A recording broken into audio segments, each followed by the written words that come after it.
Good afternoon, Skull Nation. It's about 3:15 Central Standard Time if you're a fellow Minnesotan. If not, whatever time it is, hope you're doing well. I believe it's been 2 weeks since you've heard from Mike on the Vikes, so here I am. Week one was the fourth. Week after was a vacation, and you'd be surprised at how hard it is to squeeze this in. So, thanks for your patience. I'm sure you were struggling without your weekly mic on the Vikes. And also, shout out to content creators everywhere because it is harder than it would appear at times for people to constantly get content out there consistently, and that's good content and things like that. So anyway, welcome back. It's been a couple weeks. Again, you can find me at jlime8 on Twitter, MikeOnTheVikes.com, or on Facebook, Mike on the Vikes as well. There's not been a lot of writing because I'm doing a lot more of this. However, BitesizeSports.com is a website I write a blog for, and they have a lot of good coverage of general NFL, NBA, combat sports, and then also, if you're nerding out and watching new Star Wars series, those types of things as well. So make sure you go over to Bite Size Sports as well. But anyway, welcome back. A couple news and notes. The first one is really depressing, actually. I was on vacation. I got a notification that Kyrie Jackson passed away. Vikings 4th-round draft pick this year. One of those, what type of deal moments where you're just like, is that an actual notification? What are the odds? How terrible? Apparently he was in a car accident. Some other car struck the car he was riding in. He was a passenger, and him and two of his friends from high school, or all three of them were killed. I think he was pronounced dead at the scene. I don't have all the details. I'm not going to make any speculations on things like that. I'm just here to say my condolences to whoever knew Kyrie Jackson, and I just feel so bad for him and for his family. I mean, I had a few weeks ago posted a video about how I was excited he's on the team. I was lauding him for, kind of going away from football. He was working some other jobs. He worked his way back into football, and now he was about to get his shot in the NFL, and he was cut short. He was only 24 years old. So really sad to see that he passed. I feel terrible, and I hope that his family and friends can move on as best they can after. It's a tragedy, and there's no other way to kind of sugarcoat it. So my sincere condolences to Kyrie Jackson and his family. So I wanted to start with that. I know a lot of people have been kind of probably saying things about that as well. I've been seeing some posts and articles about that. It's just a huge bummer. It's the only way to say it. All reports out of camp, not that it matters. You never want a 24-year-old to have to lose their life, but on top of it all, he was already developing a name for himself at Vikings camp as being a positive presence, right? Smiling, saying hello, being excited to be around the game, being ready to play football. So it's just I just feel so bad for him and his family. So again, my condolences. And so I wanted to start with that because that is kind of the A topic right now still for Purple Nation, reminding us that football players are humans, and you got to put football aside sometimes when things happen like that. So I feel really bad, and I hope that, I hope his family is able to find some sort of way to move on after. Obviously, their lives will be changed forever, but, hopefully... Yeah, I don't know. I guess probably should stop talking. I'm not saying anything that's beneficial right now. So again, my sincerest condolences to Kyrie Jackson's family. I then wanted to switch to a ridiculous topic to try to shift the mood a little bit because unfortunately we can't say anything that would change what happened with him. Netflix has posted a new series called Receiver on the heels of the successful quarterback series, and our own Justin Jefferson is being featured in this documentary as well. So now in both documentaries, a Vikings player has been featured. That's kind of interesting. I wonder if we're no longer flyover country. So now it's time to get that Super Bowl championship for our resume as well. And I haven't watched the whole series yet. I've only watched the parts of I watched the first episode, and then Jefferson's in the second episode. And what I find out is he's a candy addict, and that is awesome news for me. If anyone in my my family, friends, coworkers that knows anything about me knows that I have strong candy opinions. And if you didn't know that about me, that just means that we haven't gotten to the topic yet. But when we do, rest assured, I don't hold anything back. I feel like it's a safe enough topic. Can't really offend anybody with a candy opinion, and so I go pretty hard. I have some very unpopular takes. I like to consider myself a candy expert, and so when I'm sitting here watching Justin Jefferson pull out his Sour Patch Kids and looking at his, jars of varieties of candy that he's eating, and he admits, he's like, it's not good for my health, but I'm only 25. I'm a young kid. I can still eat this stuff, and hopefully, and then he goes right into his personal chef that's making him healthy food. So he's fine, Vikings fans. Calm down. He's not going to try to use the candy diet to survive the NFL. But I thought that was pretty humorous because I'm also a candy expert. So if I don't know if I could have liked Justin Jefferson more than I already did, but if it's possible, I definitely like him even more now. So, maybe someday he and I will get to sit down and have a candy debate. I think that would be pretty hilarious. So, that's the lighthearted news of the day. Is for me, it was news to me that he was such a that he's kind of a candy nut, sweet tooth type of guy. So that was kind of cool. All right, those are the couple of news items for today. The topic for today is everyone's favorite topic, everyone's most interesting topic, and that is your Minnesota Vikings offensive line. Some of you started to giggle when I said that. Offensive linemen don't necessarily get in the limelight very often unless they're really bad, unless they get called for holding at key moments, unless they give up an obvious sack, etc., etc. And so otherwise, they're just the guys that people expect to do that work, and it's a hard job. The trenches are where football games are won and lost. You can win games with a good offensive line, and they can definitely lose you games as well. And so I'll start with the reason why I decided to do this episode. I was perusing the social media internets, as I often do, like the rest of the world, and I found Fantasy Index website had posted a really cool graphic. I'm not saying I agree with it perfectly, but it's a clean graphic, and I'm not going to show it to you because it's theirs. But if you want to go to the Fantasy Index Facebook page, that's where I found it. Basically, they ranked the 32 NFL teams' offensive lines, and then they gave each player highlighted a different color. And their scale was all-pro candidate, above average, average, probably below average, and then definitely below average. And so, naturally, I was curious to see where our Vikings offensive linemen ranked, and they just did the starting five, or what I would assume is the projected starting five. Again, we're not even into training camp yet, so things can change. Players could come in. We have our own. It's a good time to point that out, I suppose. We have our own kind of guard battle. I've mentioned Dalton Reisner, Blake Brandel. I'm not sure we'll know exactly who's starting. Right now it's listed as Reisner, so I'm going to run with that for now, but everything's subject to change at this time of the year, as we should know. And you'll be happy to know that none of the Vikings offensive line starting were at definitely below average. So that's, I guess, something good. We had the 20th ranked offensive line overall.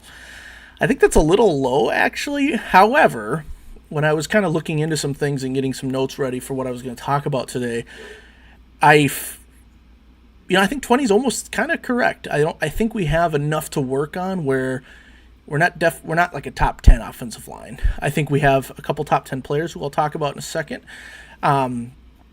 But then definitely we're not in the bottom third. I know that for sure as well, or I feel like I know that for sure as well. So I think 20th is a little low. I would say we're between 15 and 20 if I were to make my own rankings. Maybe even between like 12 and 18. I could commit to that as well. But anyway, rankings are rankings, right? So Fantasy Index is one site, and so I'm going to post what they said about our starting five on my favorite way to do technology here. Ooh, a text box. Sorry, podcast listeners, you're just going to have to hear it again. You can't see the bland font on my YouTube screen. So according to Fantasy Index, our highest, of course, is Christian Darrisaw, but he got above average. I already disagreed with that. I think he's an all-pro candidate.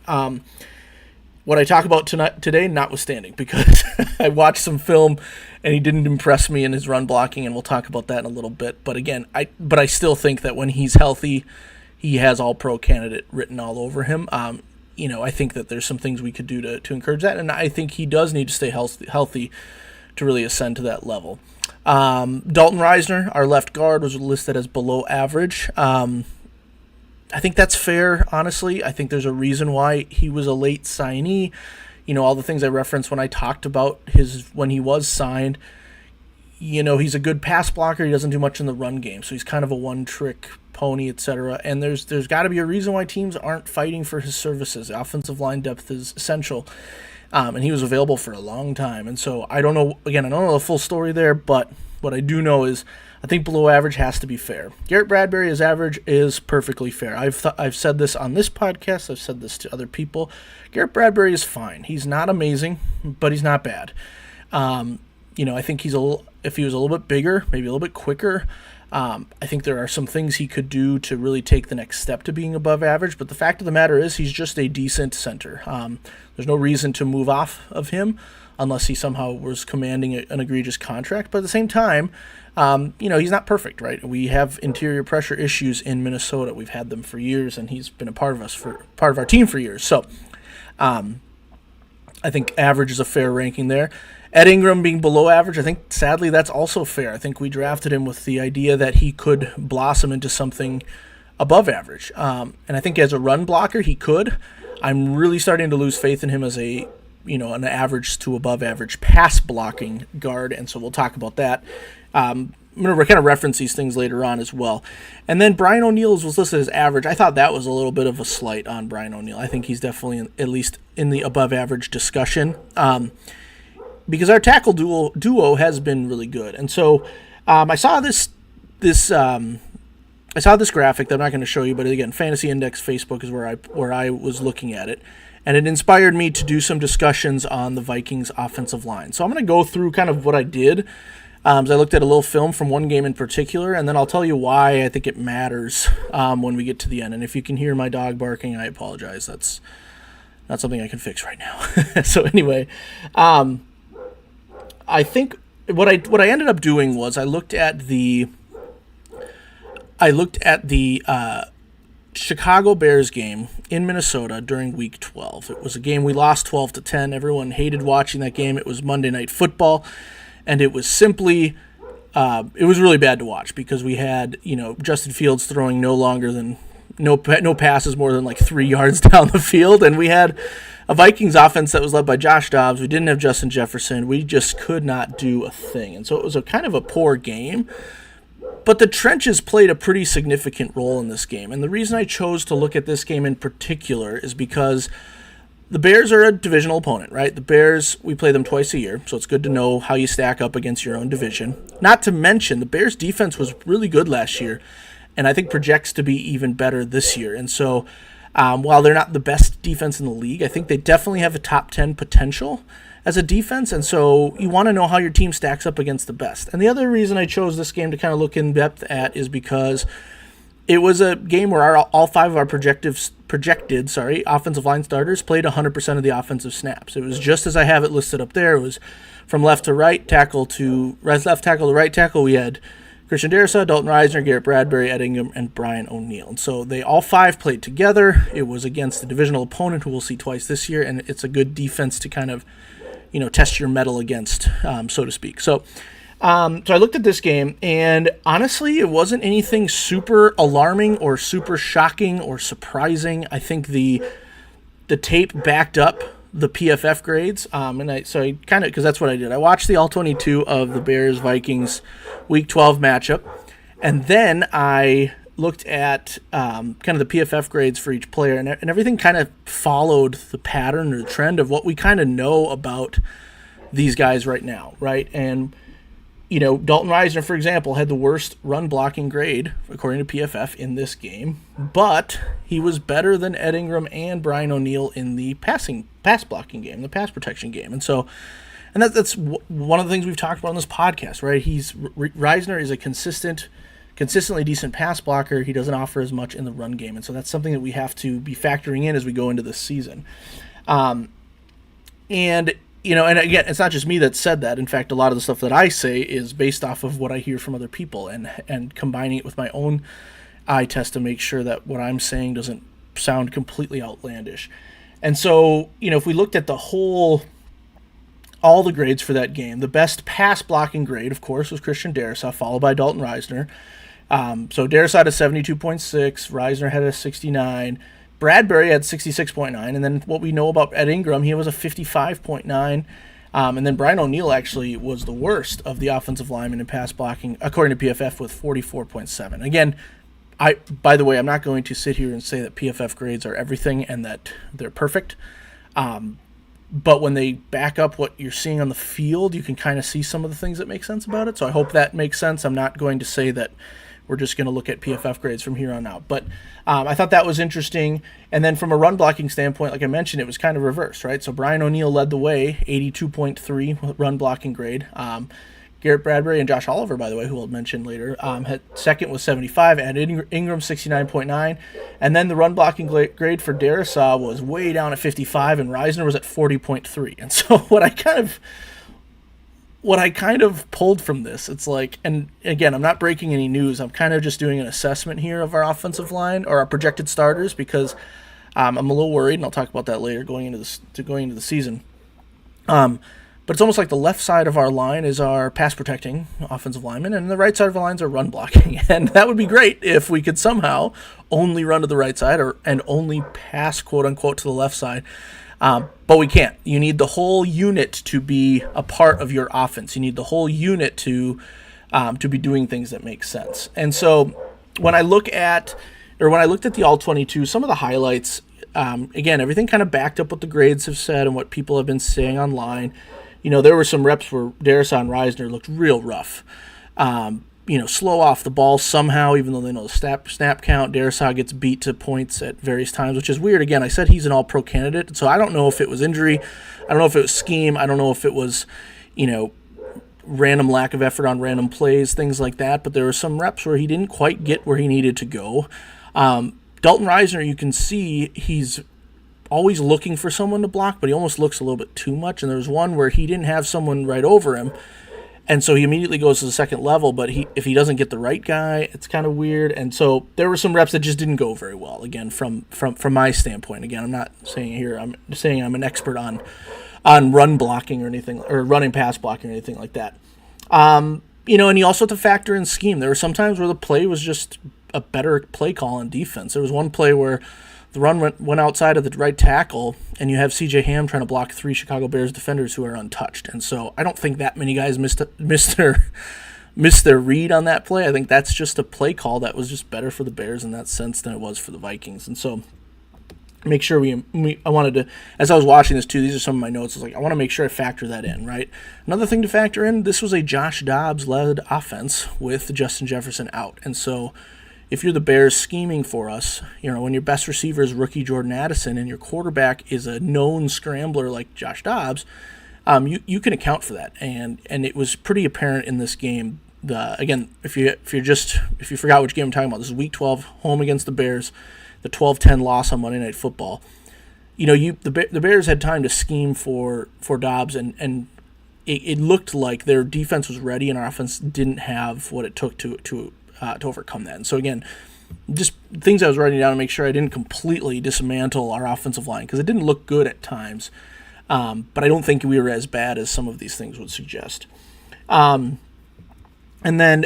I said regardless, Bradbury and Ingram, and especially Ed Ingram, holding their blocks in pass pro is a huge problem. I think Bradbury is less of a worry because we know what he is, we know how he's played, we know he's going to make some mistakes here and there, but that he's also going to generally be in the right spot and for the most part hold his own.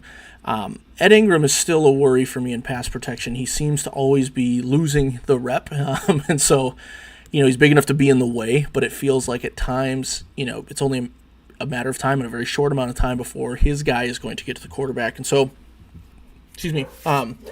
I think that's a big issue that I noticed in this game in particular that would, again, back up some of the things we've been talking about, right, or that we know. Ed Ingram is good in the run game. His pass protection, I don't know if it's gotten better. What is it, going on his 4th year now, I believe, and so that's a problem that we have to look into a little bit.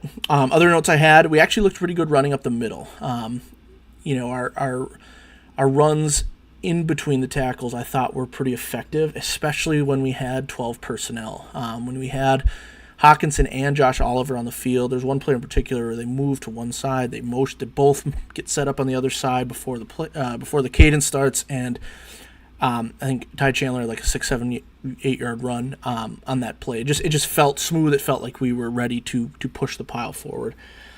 And then my other note here, I already mentioned it, but it looks like we have the left side of our line is for pass blocking and the right side of our line is for run blocking, but you can't just do that. You need to have a line that can do everything to a certain extent. So I'm going to run with that idea on the 12 personnel because I did, if you're listening to this, if you forgot how I started this, you might be thinking to yourself, okay, what's the point of all this? This is just stuff that we know about the Vikings offensive line. And I guess for me, what it all means is, on one hand, I wanted to confirm what I knew, right? Like, sometimes you have some analysis as fans, and we make these statements about our players, but maybe we haven't analyzed it as much recently, and maybe things have changed. We haven't really taken the time to look in depth, and so that's why I was like, hey, I'm going to pick a game that was, week 12. The Bears were turning into a really, really good defense. It's a divisional opponent. The Vikings will see. All of our projected starters played. I was like, this might be a good little snapshot for me. I didn't have time to watch all 22s for all the games, right? I'm probably find time to go back and do more of them down the road. And, some of this analysis might change. But when what I see backs up what I've heard and what I've seen in the past and what things like PFF grades are saying, and the Fantasy Index rankings, where I wasn't 100% in agreement with them, I at least know that they weren't super far off, right? They weren't like completely outlandish. And so what it all means to me is, kind of picked three things. It's kind of the general thing to do, I suppose. Well, one, the worry is real. Not the struggle, because I don't think our offensive line is struggling necessarily, but there's a lot of worry there. And the worry is based in the fact that our starting 5 offensive linemen are good, not great.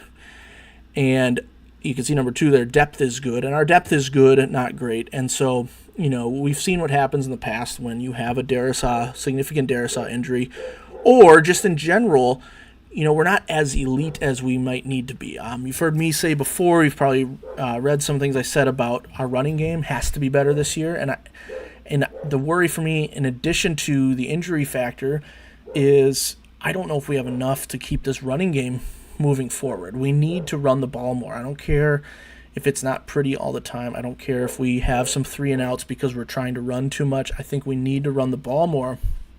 And I'm worried. I'm worried that our offensive line isn't going to be capable of that. And so it'll be interesting to see during camp how Reisner looks at left guard, maybe even if Blake Brandel is proving that he's going to be much more effective of a run-blocking guard. I mean, who knew the trade of or losing Ezra Cleveland was going to be a huge deal, right? I still don't. I'm not saying it's a major deal right now, but we did know he was a really good run blocker, right? And he could play that left guard spot, and so that's the worry is real. Maybe not the struggle. I think our starting 5 are solid enough to go into the season with that we don't have to panic.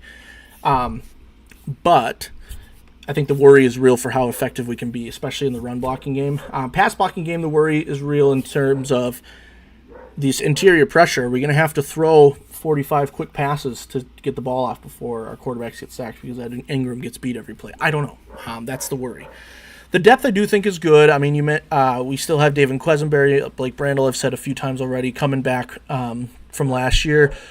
We drafted a couple players. Walter Rouse, the tackle, was interesting to me.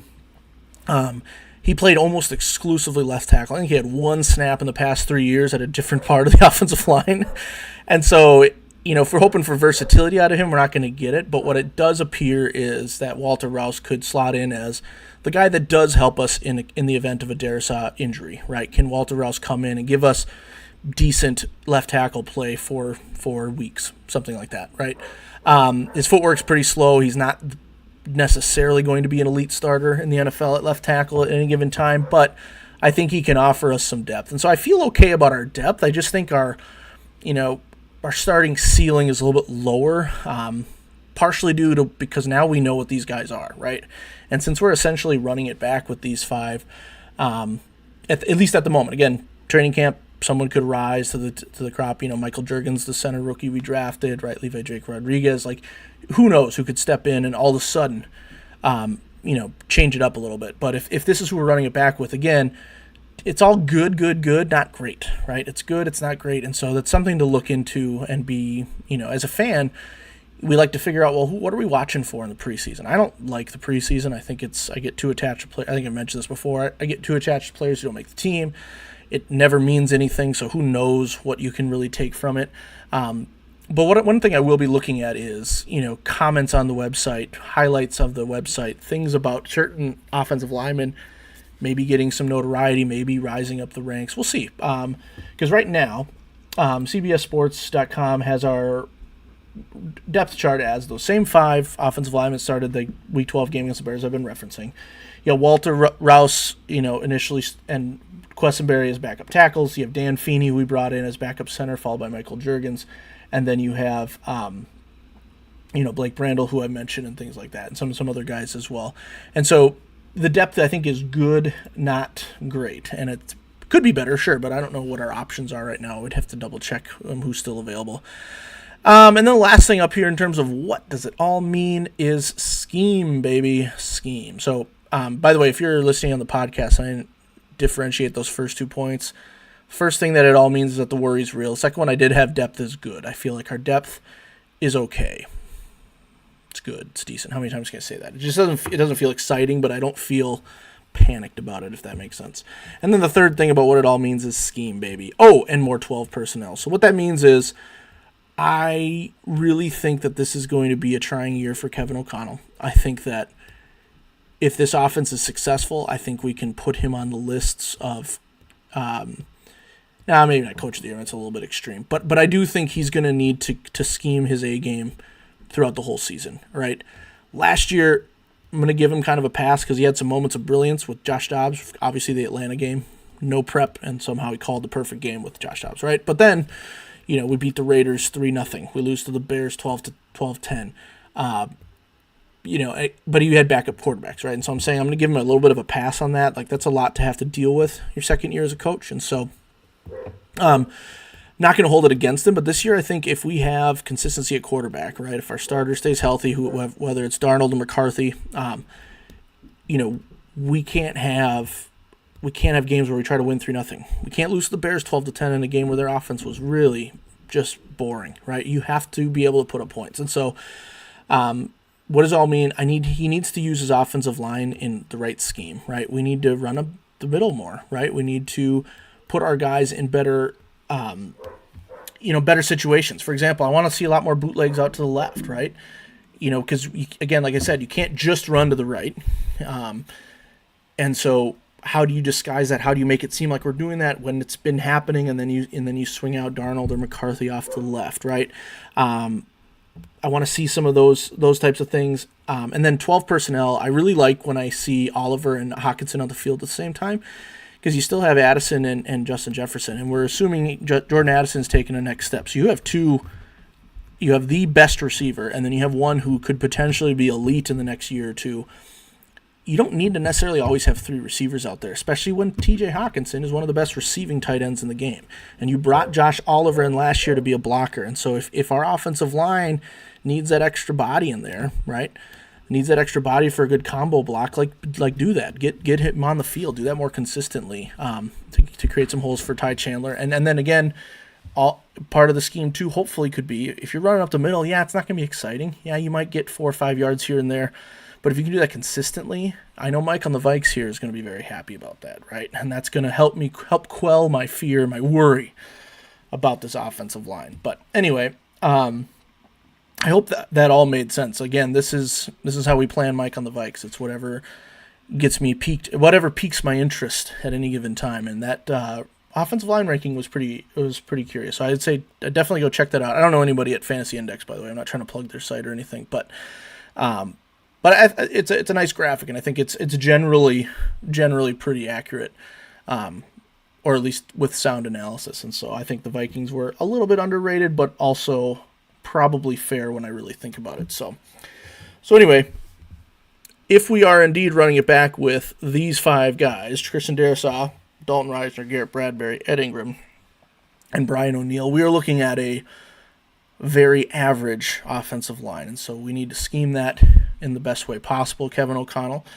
because all we need is enough time and space for our position players, and we'll be golden on offense. So anyway, if you like offensive line talk, hopefully that was interesting to you. If you don't like offensive line talk, I'm sorry, but you're probably not still listening anymore. So people on YouTube appreciate for checking it out, and people on the podcast appreciate for checking it out as well. Again, you can find me on X at JLime8 if you have other offensive line information or tidbits that you want to share with me. Otherwise, this is me signing off. It's July 12th. I'll see you next week, and I think that'll be after the first day or right around the first day of training camp. So football is officially almost here.